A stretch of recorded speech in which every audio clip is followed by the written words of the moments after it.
Како DeepSeek стопи $100 милиарди на компаниите за вештачка интелигенција. Новиот кинески јазичен модел го шокираше светот, исто како Советскиот сојуз кога го лансираше леталото Спутник на почетокот на вселенската трка. Уште поважно, кодот е целосно отворен за јавноста, а DeepSeek го објави методот на истражување на кој се базира вештачката интелигенција. Може да работи локално на обичен лаптоп и нема потреба од тешки ресурси. Но зошто овој модел е толку битен? Изработен за помалку од $6 милиони и како спореден проект, во рок од 2 месеци DeepSeek има одлични перформанси.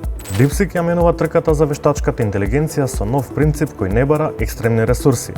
За разлика од ChatGPT, кој користи огромни податочни сетови за максимална компјутерска моќ, DeepSeek доаѓа до решенијата чекор по чекор. Тука клучна е неговата ефикасност. Но DeepSeek не е совршен, особено што постои голема загриженост за приватноста на податоците на корисниците, а исто како и ChatGPT има вградени предрасуди, но во корист на кинеските наративи. Овие два принципи ќе ја дефинираат иднината на вештачката интелигенција. Па да видиме кој ќе победи.